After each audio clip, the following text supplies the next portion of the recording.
आज मैं उत्तर प्रदेश की बनारस की घाट में मौजूद हूँ और यहाँ का जो नज़ारा देख रहे हैं वो आज बहुत काफ़ी भीड़ भाड़ आपको देखने को मिलेगी। मैं हूँ संजय कुमार राणा, आप देख रहे हैं आपकी अपडेट। ये बनारस की घाट जो गंगा नदी के किनारे स्थित है और गंगा नदी अपनी दूरी जो है स्टार्टिंग पॉइंट से लेके बंगाल की खाड़ी पहुँचने तक लगभग 2525 किलोमीटर की दूरी तय करती है और इस दूरी तय करने के बाद वो बंगाल की खाड़ी में मिल जाती है। और जब गंगा नदी क्रॉस करती है तो बहुत भारत के जो बड़े बड़े शहर हैं वो शहर को क्रॉस करते हुए भी जाती है, जिसमें से मैं यहाँ मौजूद हूँ। बनारस की घाट ये भी एक बड़ी शहर है जो गंगा नदी के किनारे ही अवस्थित है। इसमें एक जानकारी बताता हूँ कि ये जो गंगा नदी है ये जब पश्चिम बंगाल में जाती है तो वहाँ पे ये दो धाराओं में बँट जाती है और एक धारा जो है हुगली नदी के नाम से जाना जाता है, जो कलकत्ता हावड़ा होकर क्रॉस करती है और बंगाल की खाड़ी में जाके गिरती है। और जो ये वहाँ पे दो धारा में जो बट जाती है उसमें से एक धारा जो है वो पद्मा नदी के रूप में जाना जाता है, जो बांग्लादेश में चली जाती है। बांग्लादेश में जाने के बाद भी ये बंगाल की खाड़ी में जाके मिल जाती है। तो इस प्रकार के गंगा नदी का जो लंबाई है ये गुजरते हुए बड़े बड़े शहरों को और बंगाल की खाड़ी में जाके मिलती है। और अभी जो बनारस की घाट है इसके बारे में बहुत सारा जो घाट है इसके बारे में आज मैं इस वीडियो में आप लोग को बताने वाला हूँ। ऐसा माना जाता है कि गंगा नदी अपनी सफ़र जो चलते हुए है उसमें जो बड़े बड़े शहरों से होकर गुजरती है, जिसमें मैं अभी आप लोग को बनारस की घाट में मौजूद होकर मैं आप लोग को बताने का कोशिश कर रहा हूँ। यहाँ पे बनारस जो गंगा नदी के किनारे जो शहर है इसमें लगभग 88 घाट है जो शहर के क्षेत्र में है। बाकी साइड में आपको और भी घाट देखने को मिलेंगी, लेकिन स्पेशल 88 जो घाट है शहर में मौजूद हैं, जिसमें से ज़्यादा जो घाट होती है वो नहाने के लिए होती है, पूजा पाठ करने के लिए होती है। और इसमें से मात्र 2 घाट ऐसे हैं जिसमें से एक मणिकर्णिका घाट और एक राजा हरिश्चंद्र घाट, जिसमें से श्मशान घाट के लिए जाना जाता है, जिसमें से चिता को जलाया जाता है। और ख़ास बात यह है कि जो एक मणिकर्णिका घाट है इसमें कभी भी आप अगर देखेंगे तो यहाँ हमेशा चिता जलती हुई नज़र आपको आएगी और ये मणिकर्णिका घाट में हमेशा चिता जलती हुई देखने को आपको मिलेगी। आपको बता दूं कि इसमें से ज़्यादा घाटें जो है वो 17वीं शताब्दी के बाद में इसे फिर से पुनर्निर्माण करके बनाया गया है। हालांकि ये घाटें जो हैं वो बहुत पुराने टाइम से है, लेकिन इसको 17वीं शताब्दी के बाद से जब जितने राजा लोग शासन करते थे उस टाइम अपने अपने हिसाब से अपने अपने नामकरण के हिसाब से इस घाट का फिर से ये लोग लगभग निर्माण किए हैं। इसमें मैं आपको कुछ और प्रसिद्ध घाटों के बारे में अगर बता देता हूँ, क्योंकि घाट इसमें 88 है जो शहर के क्षेत्र में पड़ता है, लेकिन इसमें कुछ कुछ प्रसिद्ध जो घाटें हैं उसके बारे में मैं आपको इस वीडियो में कुछ आपको मैं जानकारी दे रहा हूँ। उसमें से एक 80 घाट के नाम से जाना जाता है, आप लोग सुने भी होंगे। यह घाट एक सूखी हुई नदी थी, 80 नाम का एक सूखी हुई नदी थी जो गंगा नदी में जाके मिलती थी और वहाँ पे संगम बनाती थी।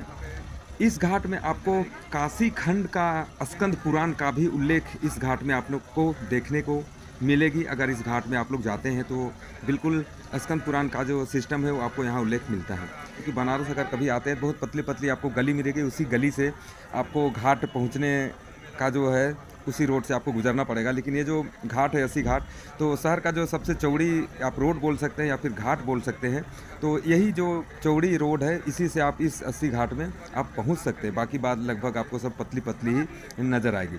और ख़ास बात क्या है कि ये जो 80 घाट है ये अगर नंबर काउंटिंग के हिसाब से देखा जाए तो इसमें जो 88 घाट है उसमें 80 घाट जो है 80वां नंबर पे आता है। इस कारण से इस घाट को 80 घाट से लोग जानते भी हैं और बोलते भी हैं, क्योंकि 80 घाट पे 80वां नंबर पे लगभग ये घाट यहाँ पे मौजूद हो जाता है। अगर और नेक्स्ट की बात करें तो इसमें एक दशाश्वमेध घाट आ जाती है जो सबसे बड़ी घाट है और यहाँ पे ही सबसे ज़्यादा स्नान पूजा पाठ और सब कुछ यहीं पे किया जाता है। पिंडदान वगैरह जो भी है वो इसी घाट में किया जाता है। और यह घाट में अगर कभी आते हैं तो आपको हमेशा ही भीड़ भाड़ बिल्कुल बना हुआ मिलेगा। और अगर पूजा पाठ अगर किसी फेस्टिवल त्यौहार में आते हैं तो कहना नहीं है कि किस प्रकार से भीड़ होगा। अभी आप लोग इस भीड़ को देख के समझ सकते हैं, क्योंकि अभी एक कुंभ मेला चल रहा है, इसी कारण से यहाँ पे भीड़ है। ऐसे नॉर्मल दिन आते हैं तो भी इस घाट में आपको पूजा पाठ हमेशा करते हुए लोग मिलेंगे, आप कभी आके देख सकते हैं। इस घाट में अगर बात करें तो इसमें बहुत सारा कहानी भी जुड़ी हुई है, जिसमें एक कहानी है इस दशाश्वमेध घाट के लिए कि भगवान ब्रह्मा ने भगवान शिव का स्वागत करने के लिए इस घाट को बनाया था। मतलब भगवान ब्रह्मा जी जो थे वो उस ज़माने में शिव भगवान को स्वागत करने के लिए इस घाट को बनाए थे, दशाश्वमेध घाट, जो आज भी यहाँ पे मौजूद है, जो आप लोग देख पा रहे हैं। और इसी में एक और भी कहानी है, क्योंकि कहानी बहुत सारा जो घाट है सबका कुछ ना कुछ कहानी है। तो इसी घाट का एक और कहानी है छोटी सी, कि भगवान ब्रह्मा ने लगभग 10 घोड़ों की इसी जगह पे बलि दी थी। इस हिसाब से 10 घोड़ों की बलि देने के जो सिस्टम था, उसी से दशाश्वमेध घाट का भी नामकरण किया गया है, जो उस ज़माने के था। और भी बहुत सारा कहानी इसमें आप लोग को देखने को मिल जाएंगी। अगर बात करें तो मणिकर्णिका घाट जो है, यहाँ पे हमेशा चिता हुई जलती हुई आपको मिलेगी। और इस घाट में के बारे में अगर कहानी बहुत सारा प्रचलित है, उसमें से कहानी एक छोटा सा मैं आपको बता देता हूँ कि इसमें जो मणिकर्णिका घाट का जो मालिक थे, उन्होंने राजा हरिश्चंद्र जी को एक दास के रूप में खरीद लिया था। मतलब कहानी के हिसाब में जो कहानी था, आप लोग सुने भी होंगे, क्योंकि कहानी लंबा है, मैं आपको बाद में कभी बता दूंगा, लेकिन आप बुजुर्ग से भी कहानी को सुन सकते हैं। तो राजा हरिश्चंद्र जी को जो मणिकर्णिका घाट के जो मालिक थे वो खरीद लिए थे, और बगल में ही हरिश्चंद्र घाट में ही मणिकर्णिका का काम करवाने के लिए बोले थे, और वहीं पे ये काम करते थे। इस प्रकार से मणिकर्णिका घाट जो आज यहाँ पे चिता हुए जलती हुई जो हमेशा देखने को मिलती है, यही मणिकर्णिका घाट है। और उसके बाद अगर बात करें तो एक सिंधिया घाट मिल जाएगी, फिर मान मंदिर घाट मिल जाएगी, एक ललिता घाट भी मिल जाएगी। और ललिता घाट के बारे में अगर यहाँ बोला जाए तो लगभग यह घाट जो है नेपाल के जो राजा थे उन्होंने बनवाए थे। और यह गंगा नदी जो है उसमें केशव मंदिर के स्थान है।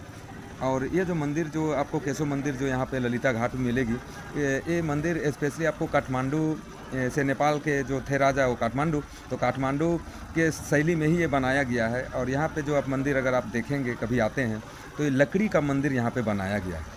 और इस मंदिर में जो पशुपतिनाथ जी जो हैं, वो भगवान जो शिव का जो रूप होते हैं, उनका भी यहाँ रूप आपको देखने को मिलेगी। एक आता है फिर बछराज घाट, जो ये प्रसिद्ध में है, बछराज घाट है। और यह जो बछराज घाट है यह एक जैन घाट है, जैन लोग का जो घाट है, उस प्रकार से यहाँ एक जैन घाट है, जिसमें आपको 3 जैन मंदिर इस घाट में आपको देखने को मिल जाएंगे।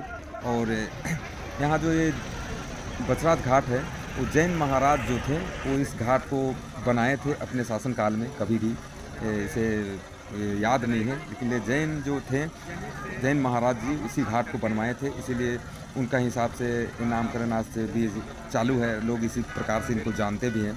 और इसी में एक तीर्थंकर सुप्राजाचार्य का एक प्राचीन मंदिर भी है, जो इसी घाट में मौजूद है। मैं आपको एक जानकारी देता हूँ छोटी सी, कि यहाँ पे जो प्रमुख जो घाटें होते हैं उसमें 88 घाटों में बहुत सारे प्रमुख ही है, लेकिन मैं आपको कुछ घाट के बारे में बता पाया। जैसे आप अगर ज़्यादा जानकारी लेना है तो आप गूगल में भी सर्च करके पढ़ सकते हैं, या फिर कहीं पे भी जानकारी ले सकते हैं, बुजुर्गों से भी ले सकते हैं। तो घाट बहुत सारे हैं, 88 घाट ये शहरी क्षेत्र के लिए है। लेकिन कुछ के स्पेशल घाट जो थे, जिस प्रकार से दशाश्वमेध घाट हैं, मणिकर्णिका घाट है, पचगंगा घाट है, गंगा महल घाट है, रीवा घाट है, भदैनी घाट है, तुलसी घाट है, जानकी घाट है, तो ऐसे बहुत सारे घाट हैं। लेकिन कुछ स्पेशल जो आपको नाम बता पाया, और 88 घाट मुझे याद करना मुश्किल है। आपको मैं बताता हूँ कि यहाँ जितने भी जो घाट हैं उनका एक खासियत क्या है, कि ये गंगा नदी के किनारे में ही बनाया गया है, आपको पता है। और इस घाट में आने के लिए आपको सीढ़ियों का सहारा लेना पड़ेगा, क्योंकि आप अगर शहरी क्षेत्र से आते हैं, बनारस शहर से अगर इस घाट के लिए, गंगा नदी घाट के लिए आते हैं, बनारस घाट के लिए आते हैं, तो आपको सीढ़ी के द्वारा ही आना पड़ेगा। टोटल जो घाट आपको दिखेंगे वो सीढ़ी में ही दिखेंगे, और इसी घाट में जाके आपको सीढ़ी में नहा सकते हैं, स्नान कर सकते हैं।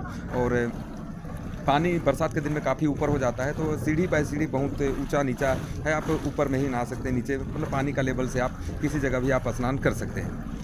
इस घाटों का इतिहास अगर बात करें तो बहुत पुराना इतिहास आपको मिलेगा, युगों की पुरानी बातें हैं। तो उस टाइम की जो सिस्टम है, ये टोटल घाट का जो इतिहास अगर बोला जाए तो बहुत ही पुराना है। इस घाट के बारे में अगर और बात करें तो इसमें बहुत सारा जो कहानी है, वो हर घाट में आपको कहानी, हर घाट का एक कहानी आपको देखने को मिलेगी, सुनने को मिलेगी। और इस कहानी अगर जानना है तो आप अपने जो बुजुर्ग लोग हैं पहले का, या फिर कुछ पंडित लोग हैं जो आपको कहानी बता सकते हैं, या फिर अगर पढ़ना पसंद करते हैं तो आप लोग पढ़ के भी बहुत सारा जानकारी इकट्ठा कर सकते हैं। आपको और भी एक जानकारी देता हूँ कि यहाँ पे जितने जो घाट है, वो टोटल घाट जितने भी जो नामकरण से, जो भी नाम से आप जिस घाट को यहाँ पे जान सकते हैं, तो हर नाम के पीछे उसका एक कहानी जुड़ा हुआ आपको मिलेगा। और उसका जो हिसाब है, उस कर्मों का जो घाट है, उसी का कर्म के हिसाब से उसका नामकरण भी किया गया है, जो आज भी उसी नामकरण से चल रहा है। कभी भी अगर आप लोग आते हैं इस बनारस के घाट में तो आप लोग बिल्कुल इस चीज़ को जानकारी ले सकते हैं, देख सकते हैं, घूम सकते हैं। और बनारस की घाट में एक ख़ास बात जो आपको लास्ट में मैं बता देता हूँ कि अगर बनारस की घाट में अगर एक बार भी आप स्नान कर लेते हैं तो ये बहुत ही महत्वपूर्ण माना जाता है। एक बार स्नान करने से ही आपको टोटल पुण्य की प्राप्ति हो जाता है, क्योंकि ऐसे लोग मानते हैं। तो इस प्रकार मैं आप लोग को आज से बनारस की घाट के बारे में लगभग कुछ जानकारी देने का इकट्ठा किया और मैं आपको बताया। और आप देख रहे हैं आपकी अपडेट, मैं संजय कुमार राणा, गंगा की लहरों के बीच से मैं आप लोग को आज दिखाने का कोशिश किया। तो फिर कभी मिलते हैं नेक्स्ट वीडियो में और कुछ और जानकारियों के साथ।